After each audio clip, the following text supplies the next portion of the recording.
राधा कृष्ण के बीच हुई यह बातचीत दिल की गहराइयों तक छू जाने वाली कहानी है। एक बार स्वर्ग में विचरण करते समय कृष्ण और राधा एक दूसरे के सामने आ गए। विचलित से कृष्ण और प्रसन्नचित सी राधा। कृष्ण हिचकिचाए और राधा मुस्कुराई। इससे पहले कि कृष्ण कुछ कह पाते, राधा बोल उठी, कैसे हो द्वारिकाधीश?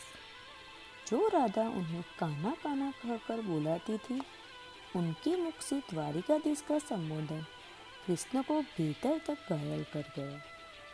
फिर भी किसी तरह उन्होंने अपने आप को संभाल लिया और बोले राधा से, मैं तुम्हारे लिए आज भी वही कान्हा हूँ। तुम तो मुझे द्वारिकाधीश मत कहो। आओ बैठते हैं, कुछ मैं अपनी कहता हूँ, कुछ तुम अपनी सुनाओ। सच कहूँ राधा, जब जब भी तुम्हारी याद आती थी, इन आंखों से आंसुओं की बूंदें निकल आती थी। राधा बोली, मेरे साथ ऐसा कुछ नहीं हुआ। ना तुम्हारी याद आई, ना आंखों से आंसू बहा, क्योंकि हम कभी तुम्हें भूले ही कहाँ थे जो तुम याद आते। इन आंखों में तो सदा तुम ही थे। कहीं आंसुओं के साथ निकल न जाओ, इसलिए रोते भी नहीं थे। कान्हा, प्रेम से अलग होने पर तुमने क्या खोया?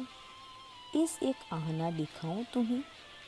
कुछ कड़वे सच प्रश्न सुन पाओ तो सुनाऊं।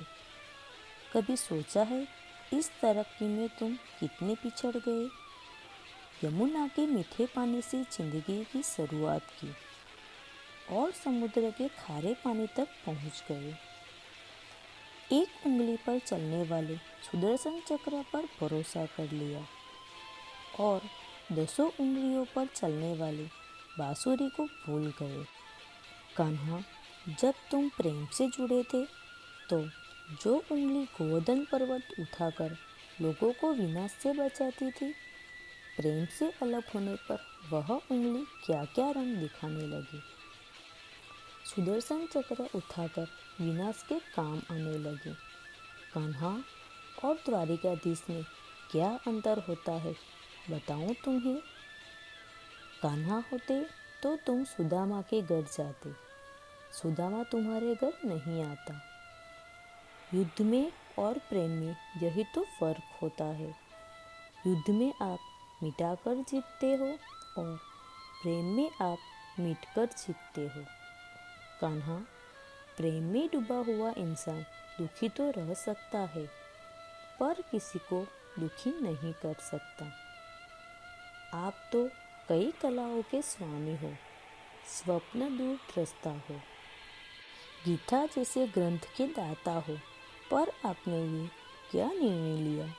आपने अपनी पूरी सेना कौरवों को सौंप दी और अपने आप को पांडवों के साथ कर लिया। सेना तो आपकी प्रजा थी और राजा तो पालक होता है, उनका रक्षक होता है। आप जैसे महाज्ञानी उस रथ को चला रहे थे जिस पर बैठा हुआ अर्जुन आपकी प्रजा को ही मार रहा था। आपकी प्रजा को मरते देख आपने करुणा नहीं जागी, क्योंकि आप प्रेम से शून्य हो चुके थे। आज भी धरती पर जाकर देखो, आपकी द्वारिकाधीश वाली छवि को ढूंढते रह जाओगे। हर जगह, हर मंदिर में मेरे ही साथ खड़े नजर आओगे। मैं जानती हूँ। कान्हा, लोग गीता के ज्ञान की बात करते हैं, उसके महत्व की बात करते हैं, पर धरती के लोग युद्ध वाले द्वारिकाधीश पर नहीं, प्रेम वाले कान्हा पर भरोसा करते हैं।